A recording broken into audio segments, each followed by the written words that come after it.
ये अगर पहले वाजे कर लें कि हमारे यहाँ जब जब एफर्ट हुआ है पीआईए को प्राइवेटाइज करने का, मेरा ख्याल है जब पिछली बार हुआ तो आप उसमें इन्वॉल्व थे। ये बताएं कि इस दफ़ा आपको क्या हालात साजगार नज़र आ रहे हैं कि ये गवर्नमेंट जो है इसको उस तरफ ले जाने में कामयाब होगी? देखें, पाकिस्तान इंटरनेशनल एयरलाइंस से मैं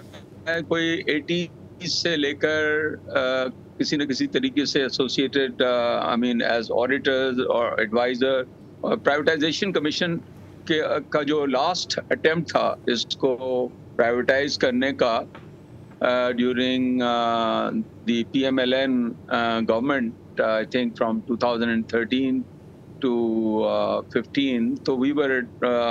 I was part of the consortium, और वो मेरे ख्याल में काफ़ी चीज़ आगे बढ़ रही थी,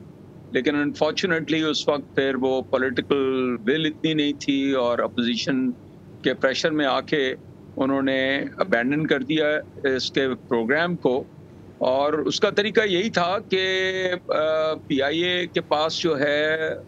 अभी भी जहाज़ भी हैं और रूट्स हैं, सबसे इम्पोर्टेंट चीज़ जो है, और तो कुछ एसेट्स हैं, लेकिन लाइबिलिटीज़ उस वक्त भी बहुत थी। अब इस वक्त तो सूरत हाल ये है कि अभी जो अकाउंट्स आए हैं पीआईए के, तो पिछले 6 महीने का सिर्फ लॉस जो है वो तकरीबन 60 अरब रुपए का है इनका, जून तक का। और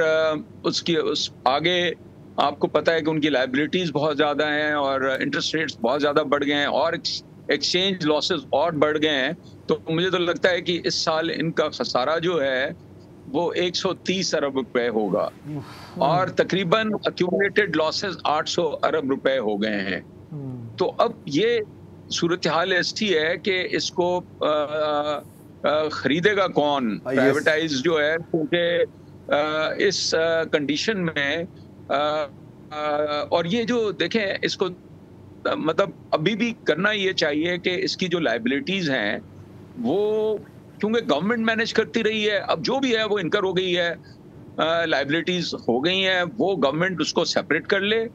और बाकी एसेट्स जो हैं उसको एक क्विक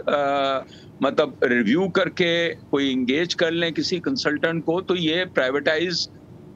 हो सकती है फिर उस तरह से। और नहीं तो कम से कम इसको पब्लिक प्राइवेट पार्टनरशिप में, प्राइवेट मैनेजमेंट में दे दें। बिकॉज एक सबसे बड़ा जो प्रॉब्लम होता है, देखें जो एसओईज नहीं चलती पब्लिक सेक्टर एंटिटीज में, बहुत सारे लॉसेस इसलिए भी होते हैं कि वहाँ पर जो उनके बोर्ड्स होते हैं, जो दोज चार्ज विद गवर्नेंस जिसको हम कहते हैं, वो उनके कोई स्टेक्स नहीं होते। अब 60 अरब रुपए, अगर मुझे आप बताएं आपका कोई 1 करोड़ रुपए का नुकसान हो जाए या किसी प्राइवेट सेक्टर में कंटिन्यूसली 2-4 करोड़ रुपए का, 1 करोड़ रुपए का नुकसान हो जाए तो बंद कर देगा बिजनेस या बेच देगा। ये कोई सरकार में मतलब अनलिमिटेड खजाना तो नहीं है ना, अभी लोगों के टैक्स पेयर्स का पैसा है। आप ये सोचें, ये 800 अरब रुपए अगर आप लोगों की स्किल डेवलपमेंट में लगा देते